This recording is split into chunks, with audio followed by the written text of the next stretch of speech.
Tell me a ghost story that sounds completely unbelievable but is entirely true. So, first time I ever do a TikTok has to be this. And will I do another TikTok? Probably not. But loads of people have been coming forward and I thought, fuck it, let's do it. When I was 22, me and my then fiance, now husband, had moved in together into this quaint little cottage, which we were renting. We couldn't afford to buy.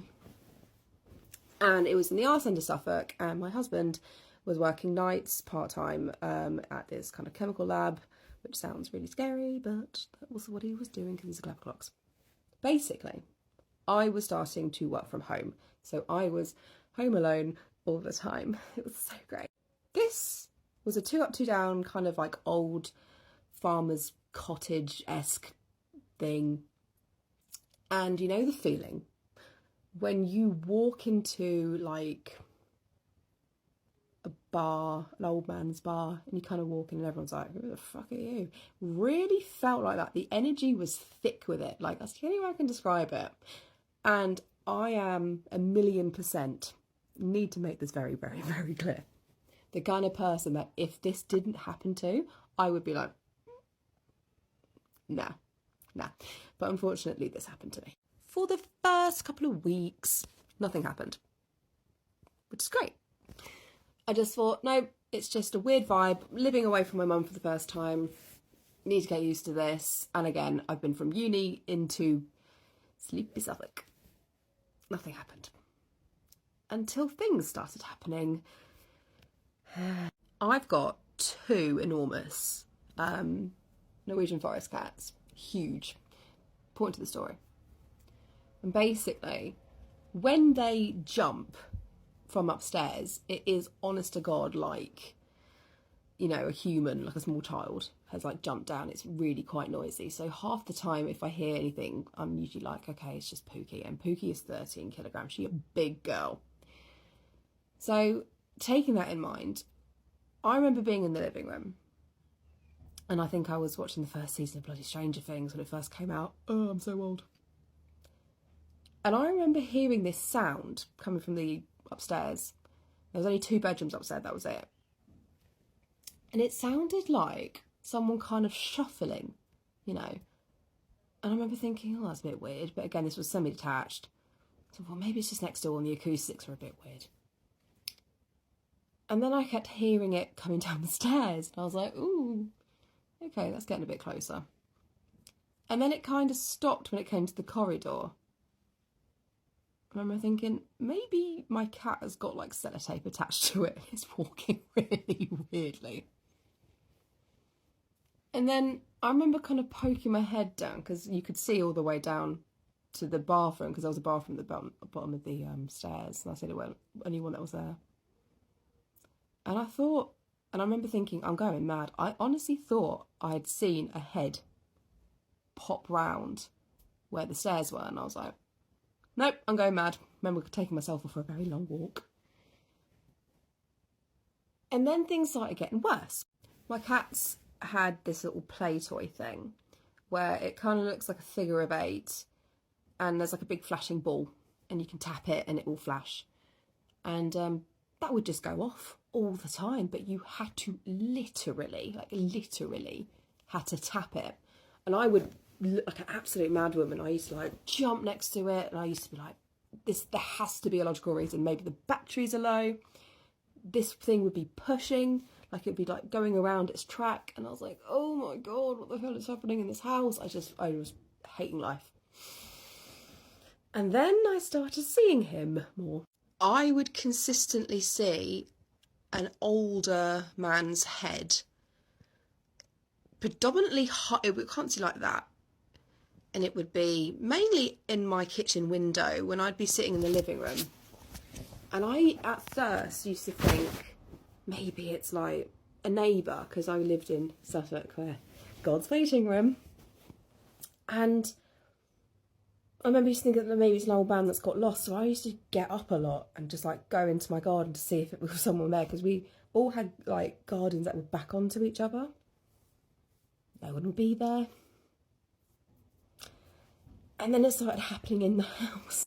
Things got confirmed for me in a very big way when my husband came to me and said that I needed to stop calling his name out in the middle of the night.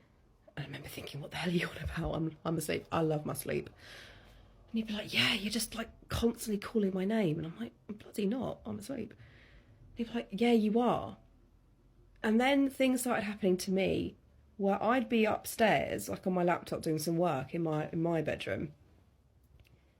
And I'd hear someone at the bottom of the stairs saying, Annie, Annie. It didn't really sound like Callum, but it kind of did. So I remember just kind of like, hi. Nothing. It would just mimic and say my name or Callum's. Oh, it's just so horrible to think about. Ugh. And this would happen 2-3 times a week. Anytime. It could be the middle of the night, and that's when me and Callum would be like, oh my God, we're moving, we're going. And then we would sometimes hear, which in my opinion was personally weirdly the worst one, is where you're in the middle of the night and you know when you're like, you've just got to sleep, so you're kind of in that big deep sleep, you would hear someone, and when I say running up the top of the stairs, remember it was just stairs, our room, and then a room, so there wasn't even like really a hallway. It was so creepy. And this would happen, and again, a couple of times a night. And it would happen, it was on the latter end when we started like more openly addressing that we want to leave this house. Luckily we were renting, so we could just like F off and go, basically. When we had finally said to the landlord, like, in the nicest way, we're going, this house is really creepy. Callum got a new job, and it was the night before we had left. So we'd hired like this little van, packed all our shit. Good God, I have a lot of shit. And I thought, okay, fuck it. I'm rewarding myself with a shower. And, to this day, this really creeps me out. Basically, I forgot to open all the windows like an idiot. So I kind of had like the sauna experience in terms of bloody shower. I was facing the wall because it was one of those, you know, where showers face the wall. And it was like, you know when I was saying like, the feeling of someone watching you, it really came, like it really happened quickly, and I was like, oh, that felt a bit horrible. Never really felt it in the bathroom. And then it was like someone had like slapped the shower head and it span, and I was just like, fuck this, grabbed a towel and I put it on me really tightly. And I turned around, and on the mirror, there was this huge fresh handprint. And that was just the biggest nope in the world for me. And I remember just literally like near screaming. I was like, Callum, fuck this. And I sat on the sofa, and I remember looking down and I could see him like that round the corner of the stairs. And I remember grabbing my phone and taking a picture. And of course, I can't find this fucking picture, but I remember sending it to my brother and my mum and Callum. But again, this was all Snapchat, which I can't get access to because it's ancient, so I need to really bloody find it. But I got it as he was fading, because sometimes I would see him and he was like, how you're seeing me, and sometimes he was kind of like grey with a really dark sockety eyes. But yeah, let's safe to say we moved. I was only back there once for mail, but I sat in the car and I was just like, demon house, hated it. So I had to hop on this trend because I could literally make a whole entire series about all the experiences I have had growing up, especially in the house that I grew up in. But I'll start with one really creepy story that literally gave me chills and still freaks me out to this day. When I was younger, my family had Korean exchange students that lived in our house, and one of the students shared a room with me, so we had a bunk bed, and she took the bottom and I took the top. And during this time, my dad had removed all of the doors to all the rooms in our basement because we were getting new carpet. And so I wanted a little bit more privacy. So for Christmas, my grandma gifted me some door beads, but they didn't come to the floor all the way. They were about a foot off of the floor. And my sister Callie would always come in and just steal my clothes, my makeup, whatever she wanted to use. And I was a pretty light sleeper, so she would slide under the door beads to come in the morning before school and to not wake me up. There was one particular night where my exchange student was visiting her uncle in another state for Thanksgiving, so I was alone in my room.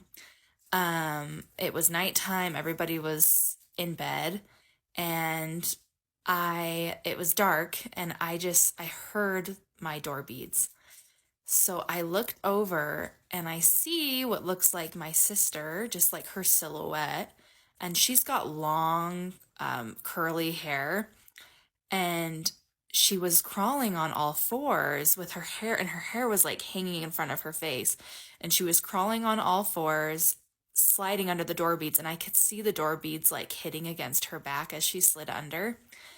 And once she got under, she like hurried to the end of my bed where the closet was at the foot of my bed. So I was thinking to myself, like, oh, I caught her in the act this time. I'm going to totally tell her that I knew she was stealing my clothes. So I snuck to the edge, to the end of the bunk bed. And I just like, wow, like tried to scare her. And when I looked over the end of my bed, there was nobody there. So I just started screaming, and then my sister ended up running down the hall, and she came in and turned on my light, and she's like, what? And I was just like, and I just freaked out and told her what had happened. But that was one time that was super, super creepy. So we went there, marks down her back.